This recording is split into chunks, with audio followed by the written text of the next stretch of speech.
So in this video I'm going to analyse Nkunku in depth, looking at his FB ref report and other stats before I then suggest some clubs that should be looking to sign him this summer, and then I'll analyse how he would fit into Ten Hag's United side, and at the end I'll give my overall opinion on whether he'd suit United and rank the clubs that suit him best. But before I get into that, if you do want to help support the channel, check out freeretro.com. They've got a variety of different retro jerseys on there. They've got England tracksuits and England shirts, perfect for the World Cup coming up later this year. They've also got Barcelona retro jerseys, Inter and AC Milan amongst others, all for affordable prices, so I will leave a link in the description below. So Christopher Nkunku is RB Leipzig's 24-year-old French forward who was signed from PSG back in 2019 for around £11 million. Nkunku is a player who has developed from a creative wide player into an all-round goal scorer and creative forward. And this season in particular, he's gone from a promising young player with huge potential to a top-level player on the brink of moving into that world-class bracket if he can sustain this output.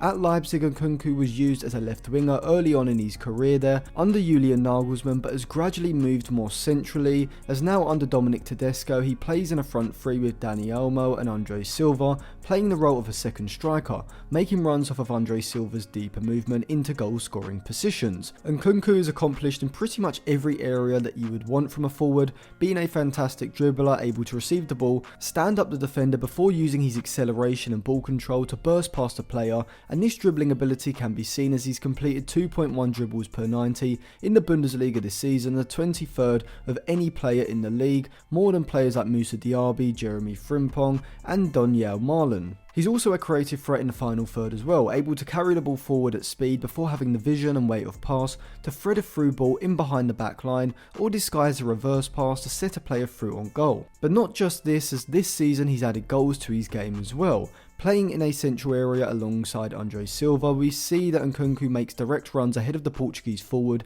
when he drops off from the forward line, bursting in behind the opposition's back line, creating the opportunity to then be slid through into a one-on-one situation. And when in these one-on-one positions, his composure is top draw, as he can either go around or dink the ball over the on-rushing keeper. His chance creating ability can be seen as he ranks 16th out of every player in the Bundesliga for key passes with 2.1 per 90, as well as sitting 11th for expected assists with 0.33 per 90, ahead of players like Coman, Haaland and Royce. He also sits 4th for non-penalty goals with 17, behind only Lewandowski, Patrick Schick and Anthony Modeste. In fact, Nkunku is now competing with Europe's best goal scorers, as only him, Karim Benzema, Mohamed Salah and Kylian Mbappe have registered 15 plus goals and 10 or more assists this campaign. While Nkunku's Champions League journey ended in December, he remains the 5th top scorer in the competition with 7 goals. And this comes down to the wide variety of chances that he's able to finish. When the ball falls to him just inside the box or from a wider position in the box, his technique is fantastic and he's composed enough to place the ball with power past the keeper rather than lashing at the ball under pressure. He's a great one-on-one finisher, which makes him perfectly suited to a quicker transition in attack where he can break on the counter and use his pace and understanding of the game to make the right run ahead of play to receive the ball and then finish the chance. But he also has the ability to shoot from range as well, as seen as he scored the most goals from outside of the box in the Bundesliga this season with a total of 3, with another 13 coming from within the penalty area and 2 coming from inside the 6-yard box. His heading abilities also improved massively, with his movement from crosses enabling him to gain that little bit of space he needs, and his headers are very good as well, directing the ball with power past the keeper into the corner most of the time. And if you needed any more clarification on how good Nkunku actually is, he ranks 4th for Who Scored's rating score in the Bundesliga this season, behind only Lewandowski, Haaland and Kimmich. But not only this, but when we look at his FB ref report, we can see how incredible his output looks. When compared against every other forward in Europe's top 5 leagues over the past 365 days, he sits in the 94th percentile for non-penalty goals, overperforming his non-penalty XG by a massive 0.23 per 90, showing how clinical of a finisher he is. He also sits in the 96th and 95th percentile respectively for expected assists and shot creating actions, whilst also sitting in the high 80s, low 90s for progressive passes, progressive carries and dribbles, which showcases his ability to move the ball up the pitch, whether this is through his incisive passes or with the ball at his feet. And just to confirm that he is the full package, he also ranks around the 80th percentile for pressures and tackles, while sitting in the mid 90s for interceptions, showing that not only is Nkunku a fantastic pressing player, player, but he can also win the ball back with a tackle, or use his reading of the game to make an interception high up the pitch, making him perfectly suited to an aggressive pressing style. And overall, just by looking at his FB Ref report, we can see that he looks like the perfect modern day forward. If I was to compare Nkunku to a player, it would probably be Sadio Mane or Diego Jota, as like the Liverpool forwards, he's not just great out of possession, but he's a natural wide player who has developed into a forward by refining his movement and finishing, and then combining this with his dynamism and pace, as well as all the assets that you would want from a wide player, dribbling and the ability to create chances for others as well. I guess he'd also fall into the same sort of category as someone like Serge Gnabry or Heung-min Son, with both of these players having all the attributes of traditional wingers combined with clinical shooting ability. So where should he go if he was to leave RB Leipzig this summer, which I think he will do considering his contract runs until 2024, giving him just 2 years left on his contract, and he reportedly has a release clause of around £62 million. I will come on to how he'd fit into Ten Hag's United side in just a bit, but let's first look at some other options, and also at the end of the video I'll rank them in order of where Nkunku should go. So the first club is Liverpool, as they do need long-term replacements for Mane, Salah and Firmino, who are all approaching or in their 30s. Klopp already has Jota and Diaz as players who can play in those wide forward positions in the front three, and I think if Firmino was allowed to leave this summer, Liverpool should go all out for Nkunku, as not only is he a top level goal scorer and creator, but he's also perfect for Klopp's pressing style, and he could play in the false 9 role or as one of the wide forwards, so offers versatility as well, and at 24 he still hasn't hit his peak yet, so would be the perfect long term signing. The next club is Real Madrid. Now Benzema is 34, and so Los Blancos do need to be looking for a long term replacement. Mbappe looks like he will be coming in, and with Vinicius on the left, I think bringing Nkunku into play as a false 9 second striker hybrid between Mbappe and Vinicius would be a well balanced, high quality front three, and would allow Mbappe to play more as a wide right forward, with Nkunku being the player to drop off between the lines and link the play, whilst also being more than capable of doing Mbappe's defensive work without the ball. And with all three of these players being under the age of 25, they are likely to improve further from where they are now,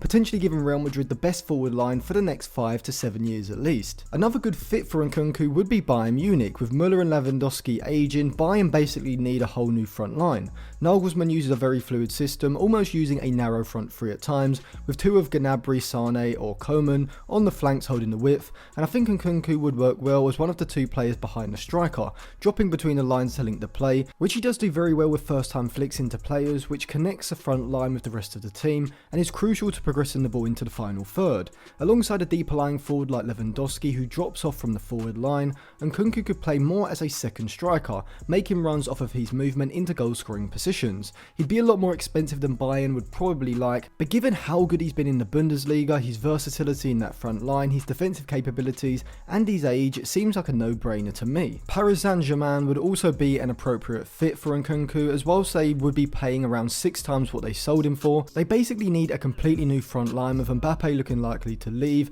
and Neymar and Messi declining, and in world football at the moment there aren't too many better options to pick up than Nkunku. All of the attributes I've mentioned before are exactly what PSG should be looking for in a new forward, and unlike Neymar and Messi, he's also well suited to a high pressing system as well, definitely something that Pochettino would be keen on. So now we come on to how Nkunku would fit in at Manchester United, and he'd likely be one of the two wide attackers in Ten Hag's 4-3-3 system. He could be used as a false 9, but with Ronaldo maybe staying next season, and Ten Hag reportedly wanting to bring in Darwin Núñez, who I did make an analysis video on and may do another video updated around his potential move to Manchester United, so subscribe to the channel for that. So I think Ten Hag prefers more of a conventional centre forward to a false 9 in his system. I think if signed, Nkunku would be used on the right with Sancho on the left, though both players' versatility would enable them to switch if needed, but I think we'll see them play slightly differently. Sancho will hold his width a lot more, whereas I think from the right side we would see Nkunku drifting in field in between the lines, allowing United's right back behind to push further forward down the flank and hold the width on that side.